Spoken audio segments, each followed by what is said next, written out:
সাবেক প্রধানমন্ত্রীকে টেনে হিঁচড়ে বাড়ি থেকে বের করে দেবার সেই ভয়ঙ্কর দৃশ্য কি আপনাদের মনে আছে?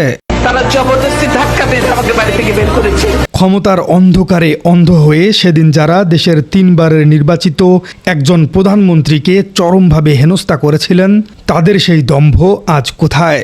সময়ের চাকা আজ এমনভাবে ঘুরে গেছে যে পতিত স্বৈরাচারের হয়ে কাজ করা সেই দোর্দণ্ড প্রতাপশালী পুলিশ কর্মকর্তাদের গায়েই এখন আইনের চরম আঘাত নেমেছে। বেগম খালেদা জিয়াকে গ্রেপ্তারের সময় অসদাচরণ, গায়ে হাত তোলা এবং টানাটানি করার সুনির্দিষ্ট অভিযোগে এবার শাস্তির মুখে পড়তে যাচ্ছেন বাংলাদেশ পুলিশের 3 প্রভাবশালী নারী অতিরিক্ত ডিআইজি। একই সাথে 2014 এবং 2018 সালের ভোট ডাকাতি থেকে শুরু করে গুম খুনের মাস্টারমাইন্ড হিসেবে পরিচিত আরও 17 জন জ্যেষ্ঠ পুলিশ কর্মকর্তাকে বাধ্যতামূলক অবসরে পাঠানোর এক বিশাল প্রক্রিয়া শুরু করেছে সরকার। পুলিশের ভেতরে ঘাপটি মেরে থাকা এই 20 জন হাই প্রোফাইল কর্মকর্তা আসলে কারা? স্বরাষ্ট্র মন্ত্রণালয়ের সেই গোপন নথিতে তাদের বিরুদ্ধে ঠিক কি ভয়ঙ্কর অভিযোগ আনা হয়েছে? ক্ষমতার মসনদে বসে যারা এতদিন ধরাছোঁয়ার বাইরে থাকার দম্ভ দেখিয়েছিলেন, তারা কি কখনো ভেবেছিলেন যেই ক্ষমতার অহংকারই একদিন তাদের গলার ফাঁস হয়ে দাঁড়াবে? দেশের বাইরে আমার কোনো ঠিকানা নাই, এটাই হলো আমার ঠিকানা। দর্শক, চলুন আধুনিক রাজনীতির এই অত্যন্ত রুদ্ধশ্বাস এবং চাঞ্চল্যকর খবরের একেবারে গভীরে প্রবেশ করা যাক।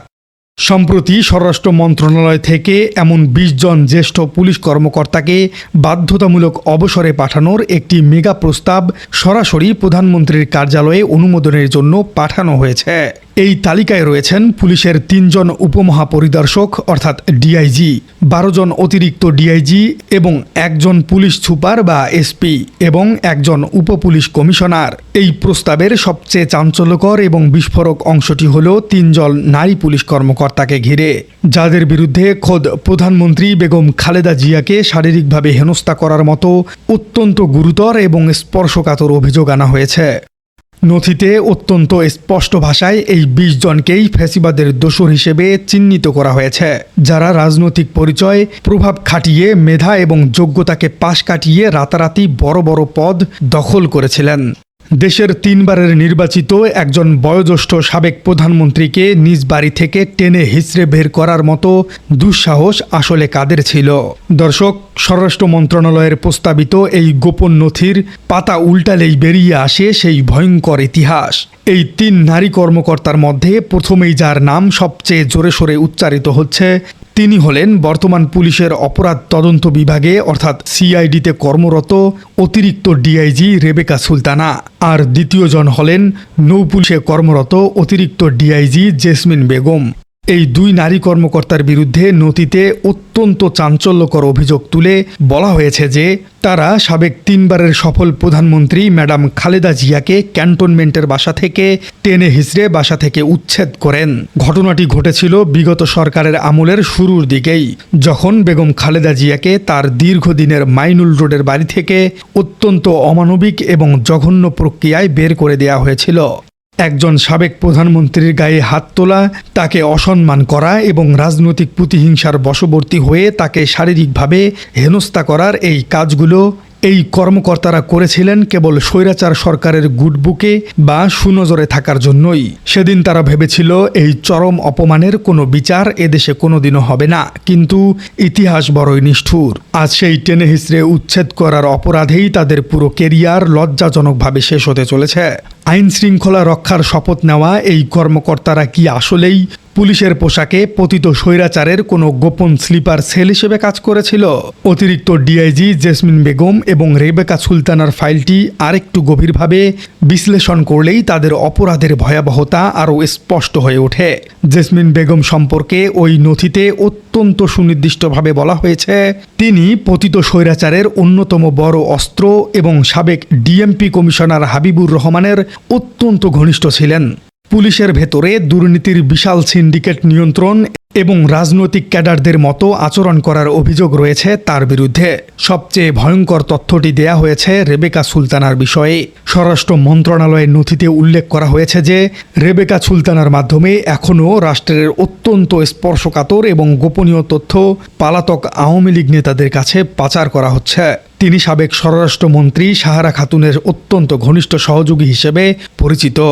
সরকার পরিবর্তন হলেও তারা পুলিশের ইউনিফর্ম গায়ে দিয়ে ভেতরে ভেতরেই পতিত সরকারের চর হিসেবে কাজ করে যাচ্ছিলেন।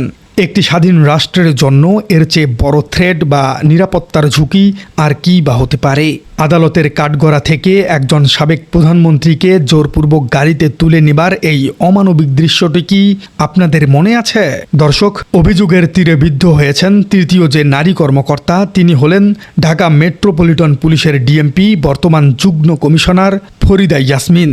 2018 সালের 8 ফেব্রুয়ারি জিয়া অরফানেজ ট্রাস্ট মামলায় যখন সম্পূর্ণ উদ্দেশ্যপ্রণোদিতভাবে রায় ঘোষণা করা হলো, তখন খালেদা জিয়াকে আদালত থেকে কারাগারে নেবার দায়িত্ব পড়েছিল এই ফরিদার উপর। নথিতে বলা হয়েছে 2018 সালের অবৈধ মামলার রায় ঘোষণার পর তার নিজ দায়িত্বে সাবেক 3 বারের সফল প্রধানমন্ত্রী বেগম খালেদা জিয়াকে সম্পূর্ণ জোরপূর্বক গ্রেপ্তার করে গাড়িতে উঠিয়ে আদালত থেকে কারাগারে নেবার সময় তিনি একই গাড়ির দ্বিতীয় সিটে অবস্থান করেন। এই অমানবিক দায়িত্ব পালনের পর ফরিদা ইয়াসমিনকে তাৎক্ষণিক ডিএমপির ঊর্ধ্বতন অফিসাররা রীতিমতো বাহবাহ দিয়েছিলেন এবং পুরো পুলিশ মহলে তার ব্যাপক প্রশংসা করা হয়েছিল। একজন বয়োজ্যেষ্ঠ নারীকে জোর করে কারাগারে পাঠানোর মতো জঘন্য কাজ করে সে সময় তারা প্রমোশন আর ক্ষমতার চূড়ান্ত স্বাদ উপভোগ করেছিলেন, কিন্তু আজ সেই প্রশংসাই তার জন্য সবচেয়ে বড় অপরাধ হিসেবে পরিণত হচ্ছে। দর্শক, কেবল এই 3 নারী কর্মকর্তাই নন, স্বৈরাচারের সিন্ডিকেটের নেপথ্যে থাকা বাকি 17 জন কুশীলবের আসল অপরাধ জানলে আপনি রীতিমতো শিউরে উঠবেন। এই 20 জনের তালিকাটি আসলে কোনো সাধারণ পুলিশ কর্মকর্তাদের তালিকা নয়। এটি মূলত গত 16 বছরের ভোট ডাকাতি এবং মানবাধিকার লঙ্ঘনের একটি জীবন্ত দলিল। নথিতে স্পষ্টভাবে উল্লেখ করা হয়েছে যে এই কর্মকর্তারা 2014 সালের বিনা ভোটের নির্বাচন এবং 2018 সালের নিশিরাতের নির্বাচনে ব্যাপক কারচুপি এবং অনিয়মের সরাসরি জড়িত ছিল।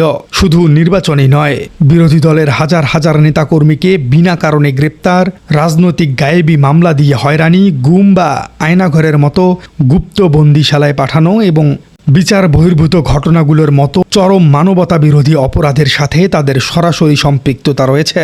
বাধ্যতামূলক অবসরের এই কালো তালিকায় থাকা অন্য হেভিওয়েট কর্মকর্তা হলেন ডিআইজি মোহাম্মদ আবদুল্লাহিল বাকি। এছাড়াও রয়েছেন আরও অনেকেই যারা মূলত ফেসিবাদের দোসর হিসেবেই পরিচিত, যাদের ইশারায় একদিন পুরো দেশ কাঁপত। আজ যখন তাদের নিজেদের দরজায় আইনের কড়া নেড়েছে, তখন তারা ঠিক কেমন আচরণ করছেন? যখন দেশের স্বনামধন্য গণমাধ্যমগুলো এই কর্মকর্তাদের সাথে যোগাযোগ করার চেষ্টা করে, তখন তাদের অসহায়ত্ব এবং পালায়নপর মনোভাব অত্যন্ত প্রকট হয়ে ওঠে। সাবেক ডিএমপি কমিশনার হাবিবুর রহমানের ঘনিষ্ঠ জেসমিন বেগমের সাথে যোগাযোগের জন্য তার সরকারি নাম্বারে বারবার ফোন দেওয়া হলেও সেটি সম্পূর্ণ বন্ধ পাওয়া যায়। দর্শক, সাবেক প্রধানমন্ত্রীকে হেনস্থা করা এবং ভোট ডাকাতিতে সহায়তা করা এই 20 জন পুলিশ কর্মকর্তার বাধ্যতামূলক অবসরে পাঠানোর প্রক্রিয়াকে আপনারা কিভাবে দেখছেন? তাহলে কি কেবল অবসরে পাঠানোই যথেষ্ট, নাকি মানবাধিকার লঙ্ঘনের জন্য তাদের বিরুদ্ধে ফৌজদারি মামলা করে সরাসরি বিচারের কাঠগড়ায় দাঁড় করানো উচিত? নাকি আপনি তাদের এই বিষয়টিকে স্রেফ একটি কর্মক্ষেত্রের নিয়মিত কাজ বলেই মূল্যায়ন করবেন? কমেন্টে জানিয়ে দিন আপনার মূল্যবান মতামত। আর আমাদের চ্যানেলে নতুন হয়ে থাকলে চ্যানেলটি সাবস্ক্রাইব করে বেল আইকনটি বাজিয়ে দিন। দেখা হচ্ছে পরবর্তী কোনো ভিডিওতে।